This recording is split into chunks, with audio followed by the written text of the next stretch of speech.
Hey guys, tonight we step back into a world where danger doesn't come marching in neat rows of soldiers, it comes roaring, rushing, creeping or crashing in from the forces of nature itself. The year is 2900 BC, and you're standing on a muddy rise just outside a cluster of reed-roofed homes in ancient Sumer. The air is thick with the smell of wet earth, the kind that clings to your sandals and refuses to let go. In the distance the Tigris River churns, swollen with seasonal rains. You can hear the dull, distant roar of water pressing against the levees, walls not meant to keep out people, but to hold back an entire river's rage.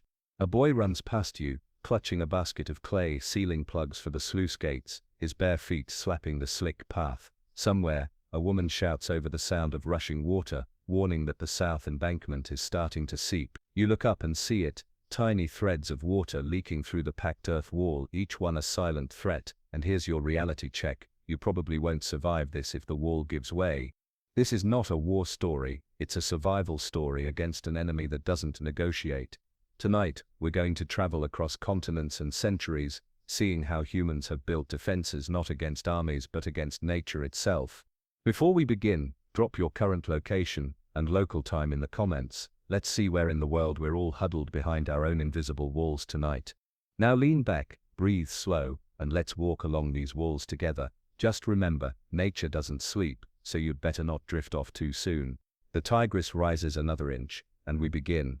You trudge along the muddy ridge of the Sumerian levee, feeling the ground tremble faintly beneath your feet. This wall is nothing like a city fortress, it's a curving mound of sun-baked clay blocks and reed mats, layered together over years of back-breaking communal labor. The villagers call it simply the Bund, though it snakes for nearly a mile between river and fields. At its thickest it's as wide as 4 ox carts side by side, and every inch has been shaped with human hands.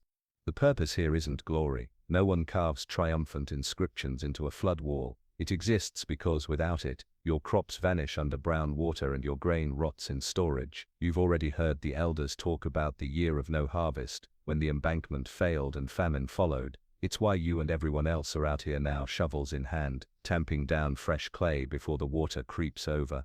The levee is anchored with thick bundles of date palm trunks, their fibrous surfaces lashed with palm rope. Between them, smaller gaps are stuffed with woven reed screens, coated in bitumen, that sticky black tar dug from pits near the river. The smell of it is sharp and heavy, almost enough to mask the river's muddy tang. You catch yourself wondering if the bitumen will hold through the night. Last year's repairs gave way under less pressure than this. Down in the floodplain, the channels cut like long straight scars through the earth carry water into irrigation ditches. You see men crouched along them, using wooden shovels to redirect the flow toward parched barley plots. In this world, water is both enemy and lifeblood, and the walls you build decide which role it plays. Past the southern end, where the levee curves inward, the ground dips into a shallow basin lined with stone and packed clay. It's the overflow reservoir, designed to catch excess river water before it tears the levee apart. Clever? Yes. Foolproof? Not even close. If the reservoir fills too quickly, it'll backflow into the village anyway. A shout carries over the rain. A group of young men are running toward a section of wall where the surface has begun to slump inward.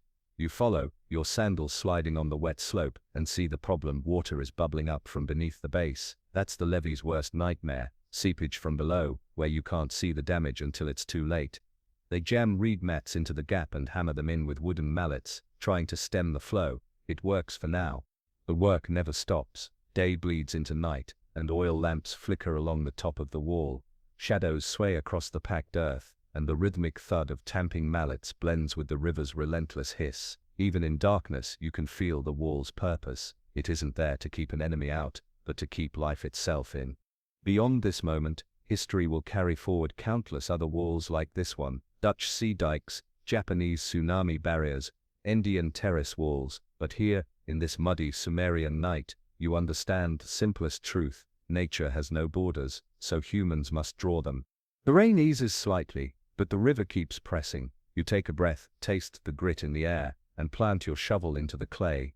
This wall isn't going to hold itself. You stay on the ridge of the levee through the grey light of dawn, but this time we're heading west, into the world of another great river civilization, ancient Egypt. Here the Nile is your daily companion, your work partner, and sometimes your greatest hazard. The year is roughly 2500 BCE, and the smell of the river is gentler than the Tigris, less mud-heavy, more alive with the faint sweet scent of reeds and lilies. But don't be fooled. Every year the Nile's flood cycle has the power to turn farmland into an inland sea. Egyptian farmers have learned to work with this, not against it, but working with it, still involves building walls, not the towering city fortifications you might imagine from later dynasties, but long, low earthworks, dikes that snake across the floodplain, guiding the river's gift of water into the right places at the right times. You walk along one now, the ground underfoot, hard-packed by years of use, the edges reinforced with sod and tamped clay. These dikes aren't just barriers, they're part of a network. Between them lie rectangular basins, each surrounded by low embankments. When the Nile rises, farmers open simple sluice gates, letting water into the basins until it's just high enough to soak the soil. Then they close the gates, trapping the water inside for weeks. It's controlled flooding, an ancient irrigation system that turns the unpredictable flood into a steady source of life.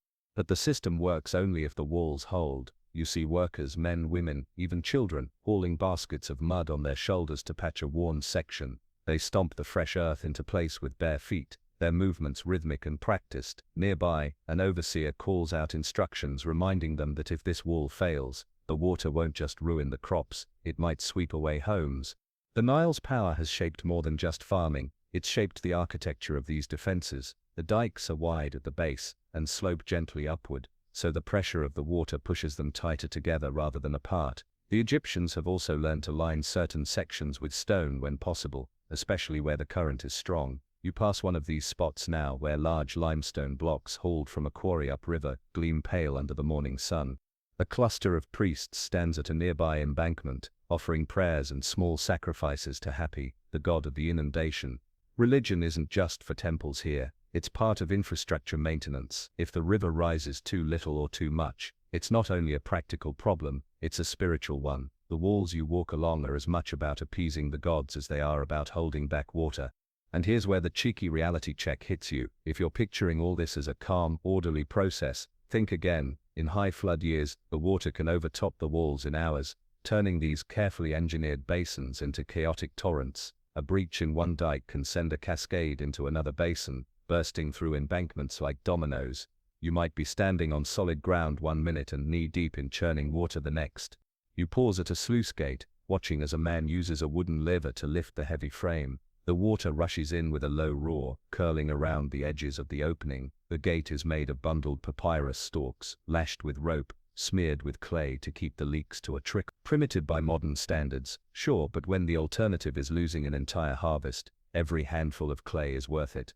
Further along you find a section where the embankment has been built higher than the rest. This is the emergency wall designed to hold back water in extreme years. It's topped with a narrow path wide enough for a donkey cart, so supplies can be brought in quickly. Here, you spot fresh tool marks in the packed soil, signs that the wall was raised recently. The Nile glitters in the distance, deceptively calm under the morning light, but you've seen enough to know that this calm is temporary. Every year this river comes roaring back, and every year the people of Egypt rely on their dikes to stand between survival and disaster. You keep walking, the low hum of the water in your ears, and feel the steady weight of history pressing in, not from the armies at the gates, but from the flood at your feet. You leave the heat and slow rhythm of the Nile basin and step into the salt-tinged air of medieval Japan. The year is 1611, and you're standing in a fishing village on the Sanriku coast.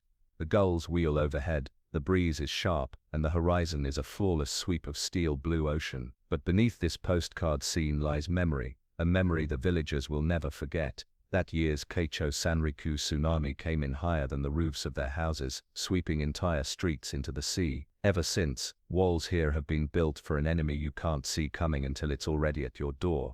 You follow a group of laborers along a stretch of fresh-built seawall. This is not the decorative waist-high stonework you might find in a castle garden. This is a bulwark of dark volcanic rock stacked shoulder-high, stretching in a jagged line along the waterfront. The stones are rough and irregular, each one placed with care so that the gaps interlock, breaking the force of incoming waves. The men work in teams. Some wade in the shallows, prying boulders from the seabed, while others pass the heavy stones up the line to masons who fit them into place. No mortar is used here. The wall is built dry, relying on gravity and friction so it can flex slightly when the sea slams into it. It's not pretty, but the first rule of a tsunami wall is that it must survive what it cannot stop. A few sections further down, you see an older part of the barrier, wooden pilings driven deep into the sand, lashed together with thick hemp rope. Between the pilings, planks have been stacked horizontally, their surfaces silvered from years of salt spray. Villagers tell you these timber walls are quicker to build than stone ones, though they rot faster and must be replaced every few seasons. Still, in times of danger, speed matters more than permanence. And here's your first reality check. These walls aren't magic. The villagers know they won't stop the tallest waves. They're built to blunt the force, to give people precious seconds to run to higher ground. The local headman tells you in a tone that leaves no room for doubt, that a wall is only half the defense, the other half is readiness, knowing when to flee. The wall's alignment isn't a straight line, it curves in and out, like the scalloped edge of a shell. This shape helps deflect wave energy sideways instead of letting it slam directly inland. Behind it, earthen embankments rise, planted with pine trees whose tangled roots bind the soil and further slow the water. The trees serve a double purpose, breaking the wind in typhoon season and holding back the sea in a storm. You walk to the northern edge of the village, where the seawall merges into a natural cliff. Here, a narrow stairway has been carved into the rock, leading to a lookout post. From there you can see the wall snake back along the coastline, a dark line against the pale sand. In the evening light it almost looks peaceful, but the villagers' eyes tell you otherwise. Every family has a story about a night when the wall was tested. During one such storm, you're told, the sea pounded the wall for hours, sending spray as high as the rooftops.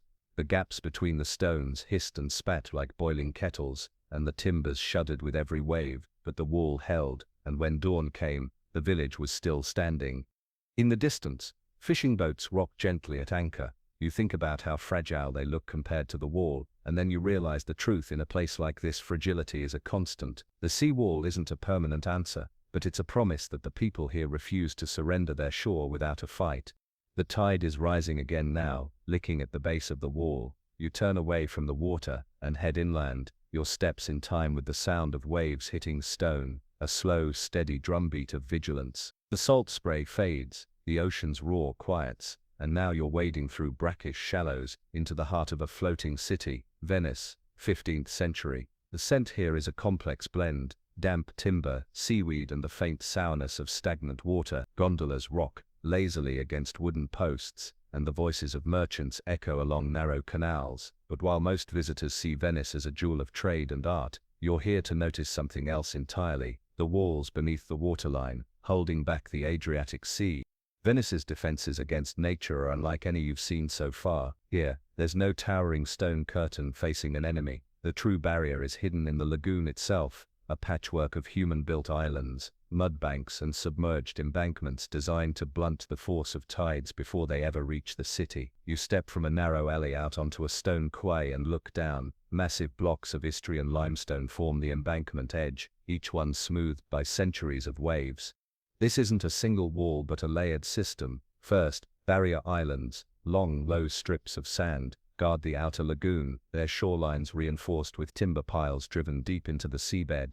Next, submerged stone breakwaters run parallel to the islands, breaking incoming swells. Then come the inner embankments, rising just above the waterline, their tops paved for foot traffic and lined with mooring posts. Every layer is meant to slow the sea down before it can gnaw at the city's wooden foundations. The foundations themselves are a kind of wall, millions of wooden piles sunk into the mud, packed tightly together to create a stable platform for the buildings above. These piles are driven so deep that they rest in oxygen-poor layers of silt, preventing decay. The result is a city balanced on an invisible forest of tree trunks, shielded by walls you can barely see.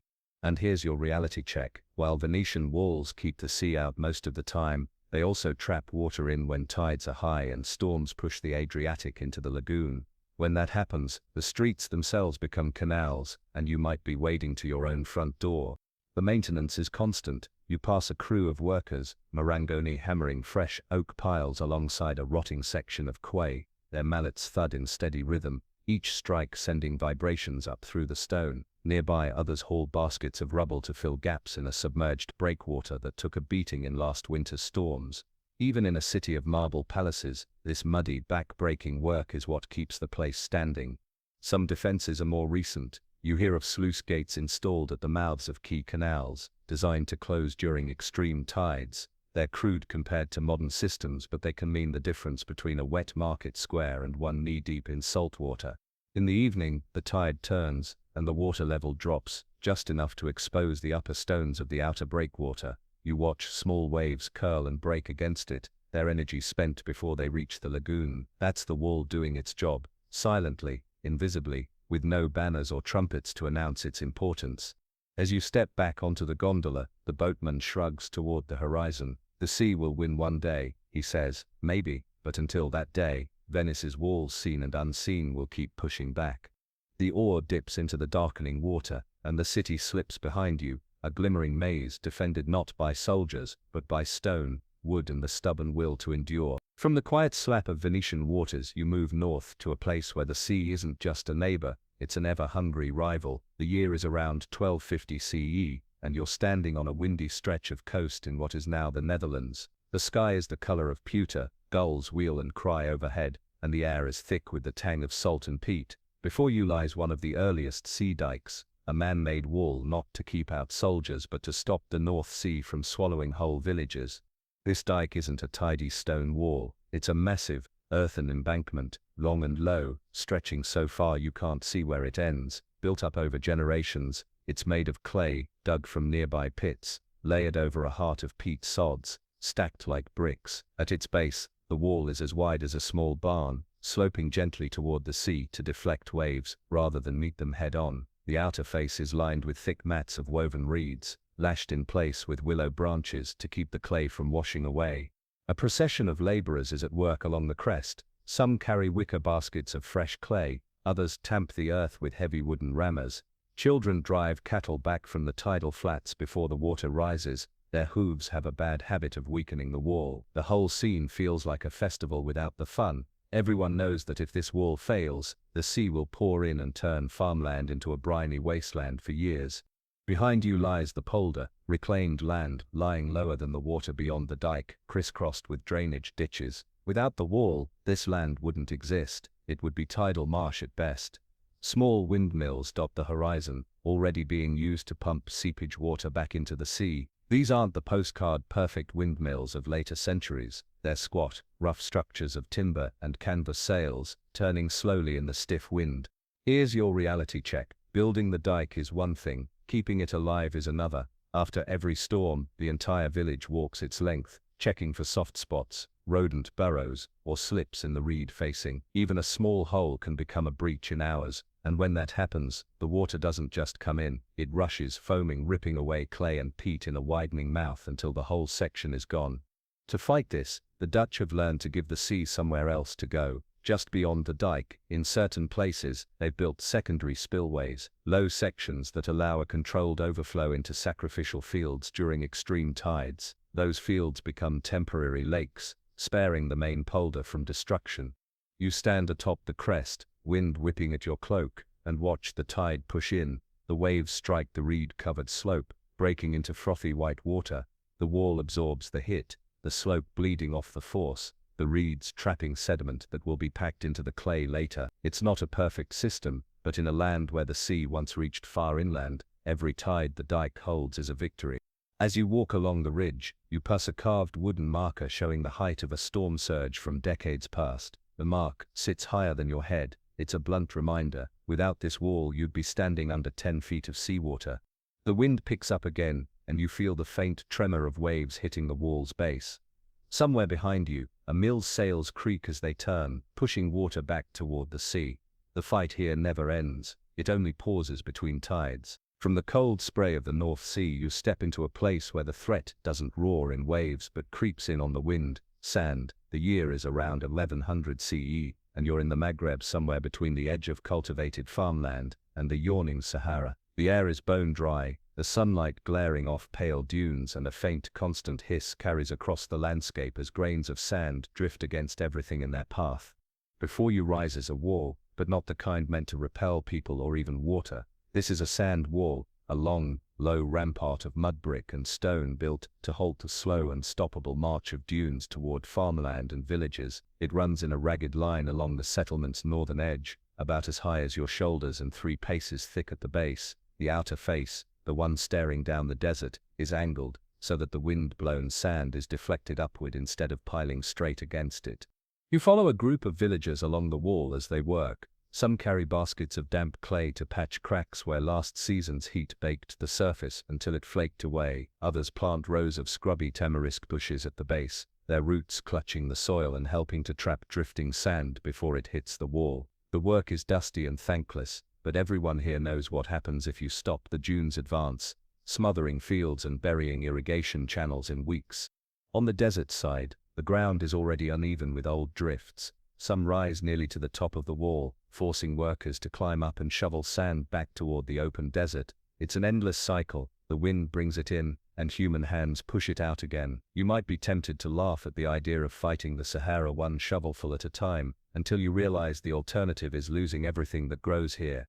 Your reality check comes quick. A few years back, a neighboring village let their wall crumble during a time of famine. Hoping to save labor, within 2 seasons, the dunes had swallowed their wells and half their date palms. Those who survived moved here, bringing stories of houses lost beneath the sand.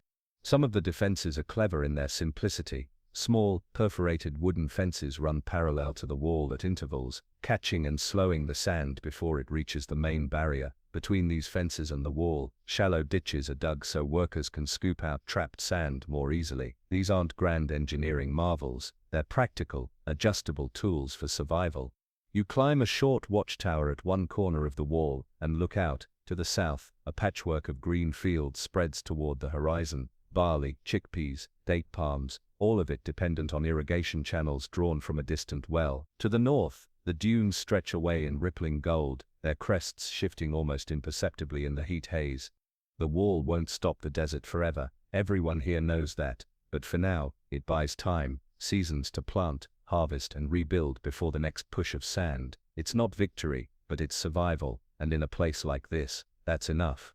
You step down from the tower, brushing sand from your tunic, and the wind gusts again, rattling the tamarisk leaves like a warning. The desert never sleeps, and neither can those who live on its edge. You leave the whispering sands behind and find yourself high in the Andes, the air thin and sharp in your lungs. It's the late 15th century, and the Inca Empire is at its height. Here, in the Sacred Valley, walls don't just hold back enemies or rivers, they hold back the mountains themselves. You're standing before a terrace face, a stone retaining wall so precisely fitted that you could run your fingers along the seams and not find the thinnest crack.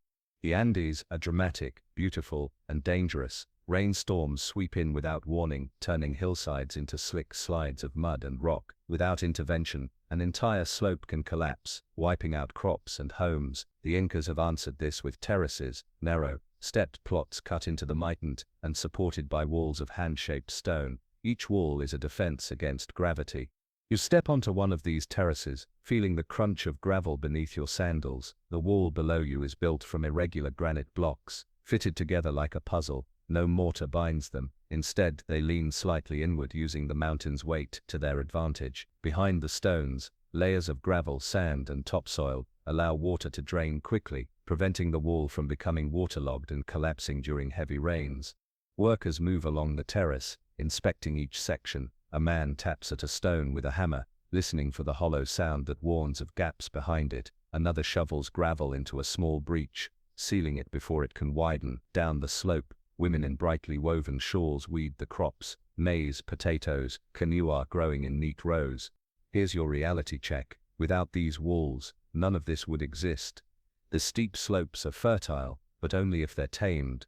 Let the rains take one wall, and you lose not just the soil on that terrace, but everything below it in a chain reaction of collapse. The Incas knew this, which is why terrace maintenance was a communal responsibility enforced by law.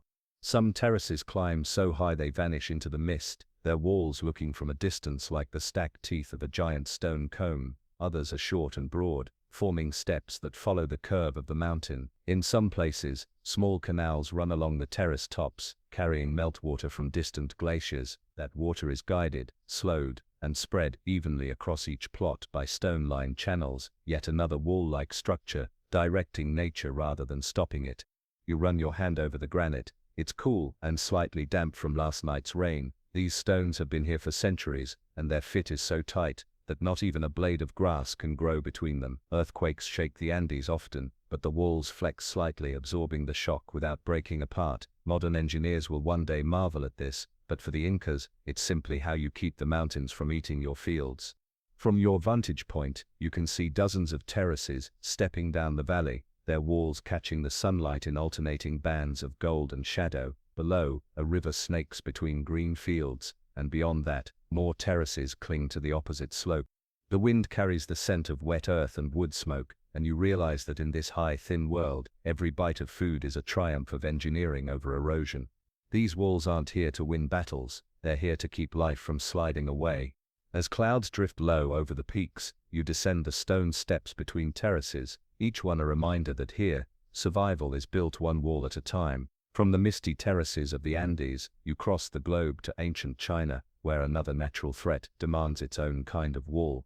The year is around 100 BCE, and you're standing on the banks of the Yellow River, Huanghe, near a settlement in what is now Henan province. The air is thick with the smell of wet silt, and the river is a restless, swirling yellow-brown, carrying so much sediment that it seems more earth than water. Locals call it China's sorrow, and you're about to see why. The Yellow River is prone to catastrophic floods, the kind that arrive without mercy, turning villages into drifting debris. Over centuries, Chinese engineers have tried to contain it by building massive river diversion walls, levees and embankments designed not only to hold the river back, but to steer it into safer channels. You're standing atop one now, and it feels more like a long, low ridge than a fortress wall. The construction is layered. First, a core of rammed earth, packed so tightly you can see the horizontal lines from each layer of pounding. Over that, woven reed mats are laid to bind the surface. Then comes a coating of silt mixed with straw, forming a smooth slope toward the river. Along certain stretches, heavy timber pilings are driven deep into the bank to prevent erosion at high water. Work crews are everywhere. Men with shovels cut new drainage channels, their bare backs glistening in the humid air. Women carry baskets of straw and reeds to patch weak spots. Further downstream you see teams anchoring bundles of brushwood into the riverbed, an underwater wall to slow the current's bite at the embankment's base. Your reality check comes quickly. These walls don't last forever. The Yellow River is fickle, constantly shifting course and dumping new loads of silt. The higher you build the levee, the more the riverbed rises over time, until one day the water flows above the land it's meant to protect. When the wall fails, because sooner or later it will, the flood bursts through with the force of a breaking dam, carrying homes, fields and people miles downstream. That's why this isn't just about building walls, it's about managing the river's moods. Along certain stretches, flood release walls are built lower on purpose, directing overflow into designated basins and lakes. These sacrificial zones save the main settlements, though the farmers who live there pay the price. You walk along the crest and pass a shrine to the river god, adorned with offerings of grain, incense, and small clay figurines. The connection between faith and engineering is seamless here. Prayers for calm waters go hand in hand with the labor of tamping earth. Further ahead, the wall curves sharply inland to meet a secondary embankment, forming a giant elbow in the landscape. This is a diversion point. In times of extreme flood, workers cut a section of the wall, letting water spill into a side channel that carries it safely away from the main village. It's a dangerous, desperate move. Standing near the breach, as the current tears through, is something only the bravest or most unlucky men are assigned to do. From your vantage point, the Yellow River looks deceptively slow, its surface broken only by the occasional log drifting past. But you know what lurks beneath, a churning sediment-heavy force that has claimed millions of lives over centuries. And you also know that here, walls are never finished. As soon as one section is repaired, another demands attention. The sun dips low, turning the river's surface to molten gold. You run your hand over the smooth straw-mixed clay of the wall and feel its warmth. Tonight, the river sleeps, but when it wakes, this wall will be the only thing standing between life and loss. You trade the heavy silt-laden air of the Yellow River for the damp, briny chill of medieval Europe. The year is roughly 1300 CE, and you're standing on the banks of the River Thames. The tide is low, but the stench of mud, fish and refuse clings to the air like an unwelcome cloak. This river is no gentle stream, it swells and surges with the tides, erodes its own banks and floods its neighbors without apology.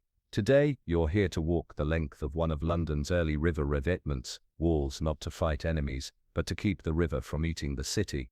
The wall stretches along the bank, a patchwork of materials that tells the story of repairs over generations. The base is a timber framework, thick oak piles driven deep into the riverbed, at low horizontal beams tie them together, and between these frames, layers of wattle, woven branches are packed tight with clay and gravel. Above that, stonework takes over, rising in rough, uneven blocks to form a vertical face against the water. Work is underway even now. Masons chisel fresh stone to replace blocks washed away by last winter's storms. Laborers shovel shingle and rubble into gaps where the tide has scoured out the clay. The rhythm of mallets on wood and chisels on stone mixes with the calls of gulls overhead. It's hard, wet work done in the stink of river mud, with water slapping your boots every few minutes.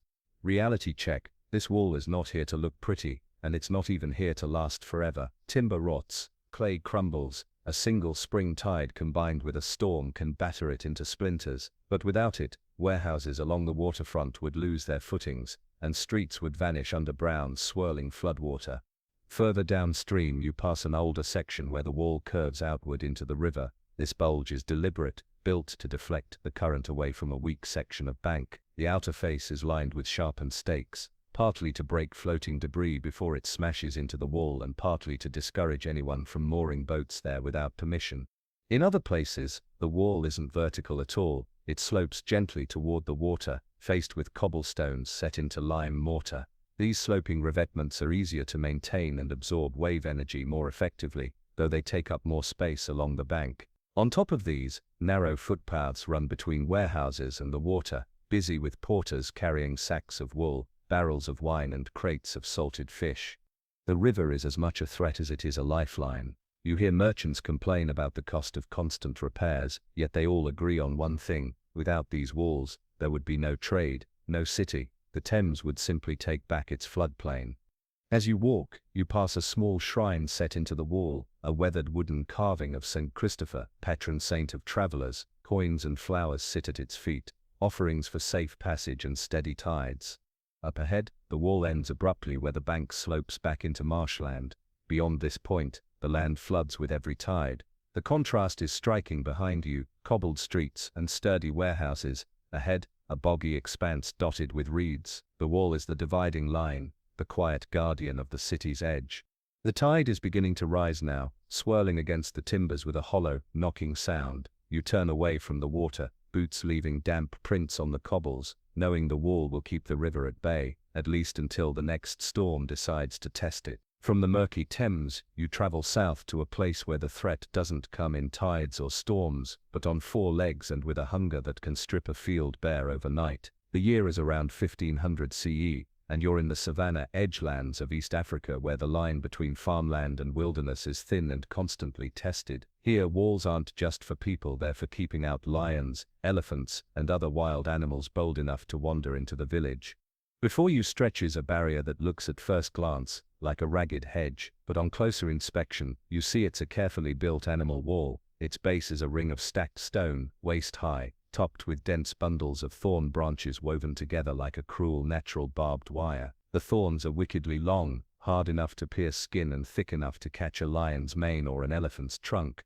You follow a small group of villagers making repairs. They carry armfuls of freshly cut acacia branches, their thorns still green and supple. Working together, they jam these into the existing hedge, weaving them into the gaps. Others gather large stones from a nearby dry riverbed to reinforce the base where elephants have pushed against it in the past. Every mark on this wall tells a story. Here, a section caved in after a bull elephant tried to reach stored grain. There, a charred patch from where hyenas chewed their way through and were driven back with fire.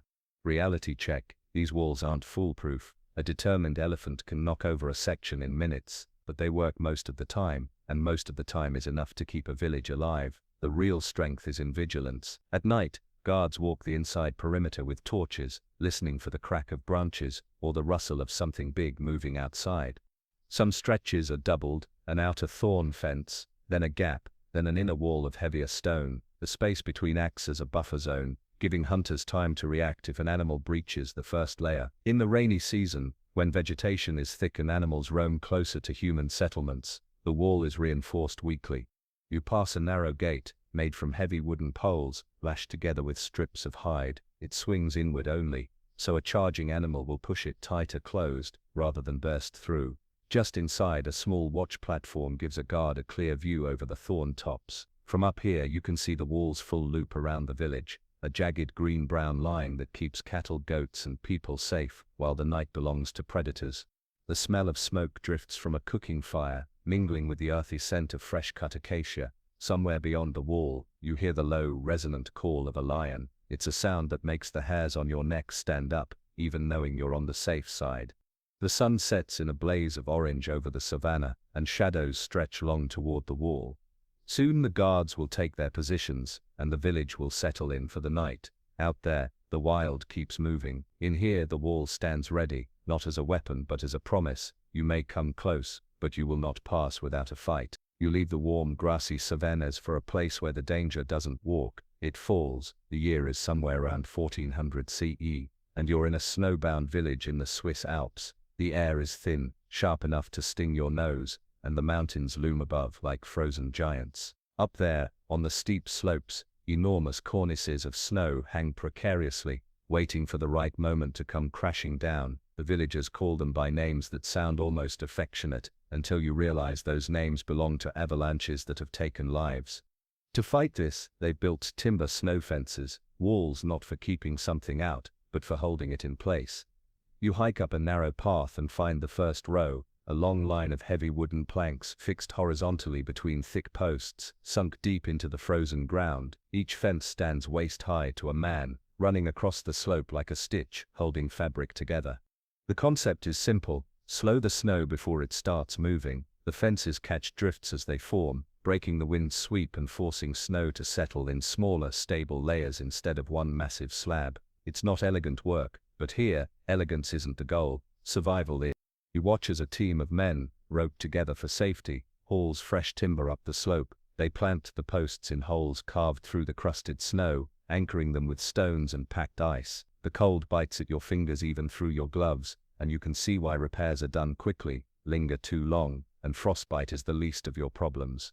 Reality check: no wall here can stop an avalanche in full motion. These defenses only work if they're in place before the snowpack gets unstable, miss the window, and the next thaw or rumble could send tons of snow roaring downhill, sweeping fences, houses and livestock into the valley below.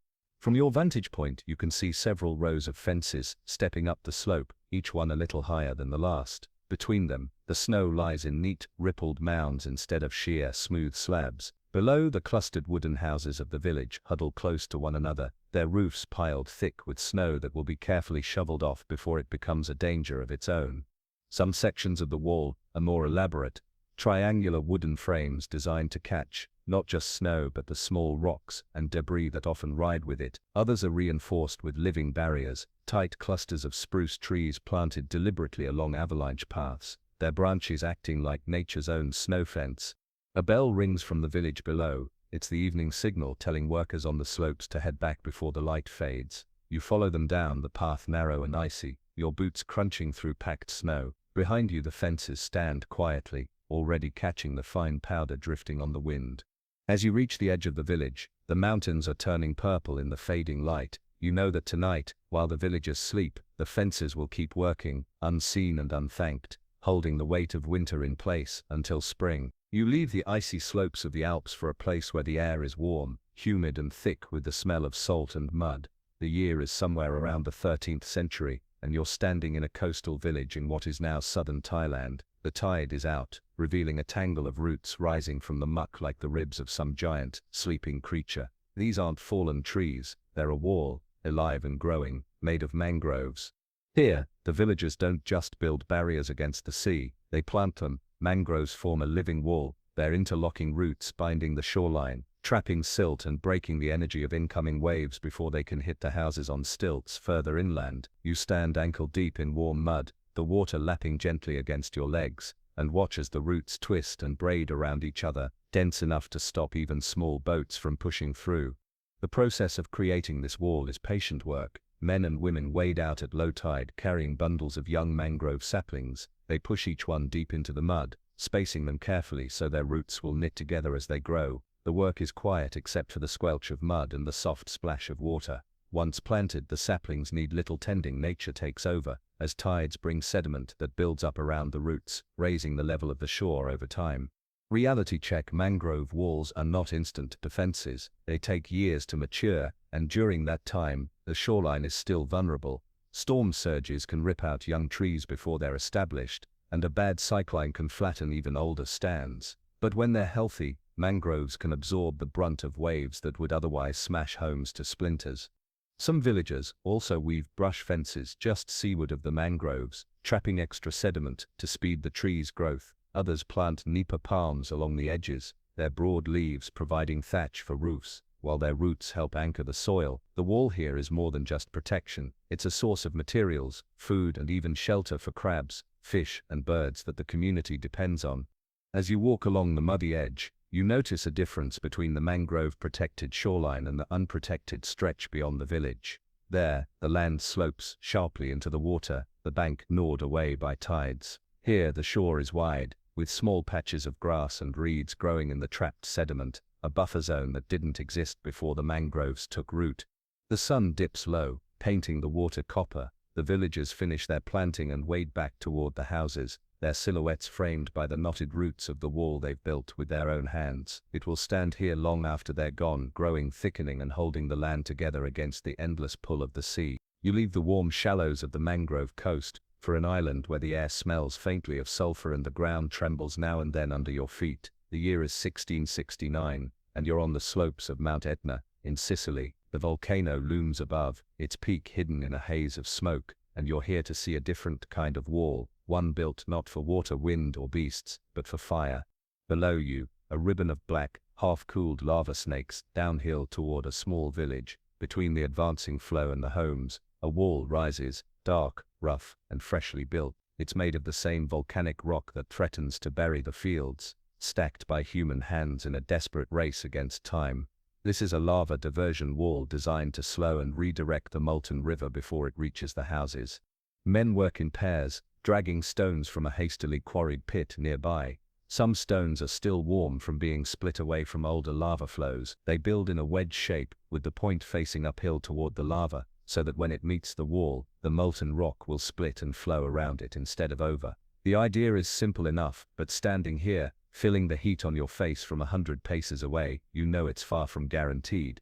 Reality check: walls like this don't stop lava forever. The heat can crumble mortarless stone, and if the flow is deep enough, it will simply overtop the barrier. But in a world without pumps, hoses, or steel, buying even a few hours can mean the difference between saving a harvest or losing an entire season's work. You edge closer and the air grows hotter, thick, dry, and carrying the sharp smell of burning pine resin from trees caught in the flow higher up the slope. The wall is nearly finished, but already the first trickles of lava are reaching it. They hit the stones with a low hiss, spitting steam and shards of rock into the air. The flow pauses for a moment, pooling before splitting into two smaller streams that creep away to either side, their glow fading as they cool in the night air. Some villages make their diversion walls permanent, building them in arcs along the slopes to guide future flows toward uninhabited areas. Others rely on temporary walls, knowing that the next eruption may come from a different vent entirely. Either way, the principle is the same: shape the land to shape the lava. From the village below you can hear voices shouting, a mixture of relief and fear. The wall has worked for now, but no one assumes the danger is over. On Mount Etna the earth itself is restless, and every eruption writes a new map. As darkness falls, the glow from the lava lights the wall in a flickering orange. You realize this defense is unlike any other you've seen. It isn't meant to stand for centuries, but for hours or days. It's a sprint, not a marathon, in the endless race between humans and the forces that shape the earth. You leave the heat shimmer of Etna's slopes and step into the industrial hum of the 19th century. The year is 1885, and you're in London, though not the London of postcard fog and horse-drawn cabs. This is the London of the Thames Embankment, a massive concrete and granite floodwall built to keep the river's tides from spilling into the city's growing heart. The air smells faintly of coal smoke and wet stone, and down along the riverfront, you can hear the slap of water against the new wall's solid face. This isn't a medieval improvisation or a patchwork of timber and wattle. The wall here is engineered with Victorian confidence, a granite-clad front rising straight from the river, backed by thousands of tons of compacted clay and rubble. Cast-iron mooring rings line the top, each one bolted into the stone so tightly you can lean your full weight on it without a creak. Wide steps descend from street level to low-water landing points, allowing ferries to dock no matter the tide. The principle is as modern as it is old. Stop the water from coming in, but now the materials have changed. Steam-powered pile drivers sink foundations deep into the riverbed. Cement, a relatively new mass-produced material, seals the joins between stone blocks. Drainage pipes, hidden behind the wall, let rainwater escape from the city side without letting the Thames in. Reality check: even in an age of industry, the wall is only as good as its upkeep. Silt still builds along the base, tides still gnaw at the foundations, and the river has an unhelpful habit of rising higher than planned during storms. But compared to the timber-framed revetments of past centuries, this wall is a fortress. Further upstream you find another example, New Orleans in the early 20th century. Here the Mississippi is the problem, not the tide. Massive concrete flood walls line its banks, reinforced with steel pilings driven deep into the alluvial mud. These walls don't just protect against seasonal floods, they're part of a network tied into levees, stretching for hundreds of miles. When the river swells, gates close across streets, sealing off the city like a watertight compartment in a ship. You walk the length of one such wall during a late afternoon, the sun sinking low and casting the concrete in a warm gold. Inset along its face are markers showing historic flood heights, some frighteningly close to the top. The space behind the wall hums with the life of a city that has learned to live in defiance of its geography. Engineers of this era speak of permanent solutions, but the truth is more pragmatic. Even with new technology, nature keeps testing the limits. A single crack, unnoticed, can spread under the relentless push of water, and when it fails fast. That's why inspection crews walk the walls daily, listening for the hollow sound of a void inside, tapping the stone and concrete like doctors with stethoscopes. Standing here you realize the story of walls has shifted from communal labor with shovels and reed mats, to organized state-funded projects with machines and blueprints. But the goal hasn't changed in thousands of years: keep what's out and what's in.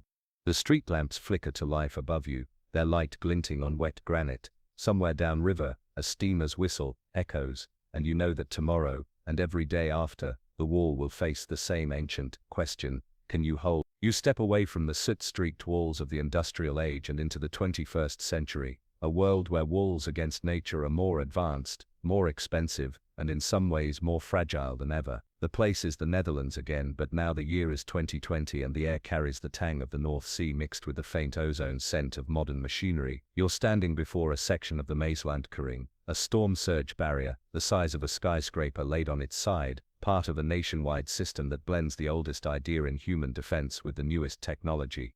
This isn't a wall in the traditional sense, it's a pair of enormous steel gates, each as long as the Eiffel Tower is tall, resting in dry docks, on either side of a wide shipping channel. Most days they sit idle, the water flowing freely between them, but when a storm surge is predicted, hydraulic arms swing them shut, sealing the channel like a colossal set of flood doors. Beneath your feet, sensors in the concrete monitor water pressure, wind speed, and wave height, feeding data to a control room miles away. Reality check: technology doesn't make you invincible. The system is only as reliable as its maintenance crews, its backup generators, and the accuracy of its forecasts. One wrong calculation, one mechanical failure during a storm, and the sea will find the gap. That's why the Dutch treat their walls like living things, inspected constantly, upgraded frequently, and rehearsed in emergency drills where the gates close even on sunny days. Beyond the barrier, you visit other parts of the modern Delta Works system: sand dunes reinforced with buried stone cores, sea dikes capped with asphalt to prevent erosion, and green dikes planted with salt-tolerant grass to bind the soil. The philosophy now is hybrid defense, walls that work with nature instead of trying to dominate it completely. In some areas, wetlands have been restored in front of dikes, so storm waves lose their strength before hitting the main barrier. This approach isn't unique to the Netherlands. In Japan, modern tsunami walls stretch for miles along vulnerable coastlines, some topped with public walkways and lined with cherry trees, blending function with beauty. In New Orleans, post-Katrina upgrades have created a multi-layered defense: outer surge barriers, inner flood walls, and backup pump stations in case the walls fail. You walk a section of one such wall in Tokyo Bay, its surface smooth and pale under the sun, embedded within our pressure gauges and seismic monitors, because here, a wall must be ready for earthquakes as well as waves. Along its seaward face, a sloping apron of concrete dissipates wave energy, preventing the kind of scouring that can undermine a wall's base. At the same time, walls aren't always walls anymore. In some cities, retractable barriers lie hidden under streets, rising only when needed. Elsewhere, floating breakwaters protect harbors without blocking views. In Venice, the Mose project uses mobile gates to isolate the lagoon from high tides, a high-tech descendant of the submerged barriers you saw centuries earlier.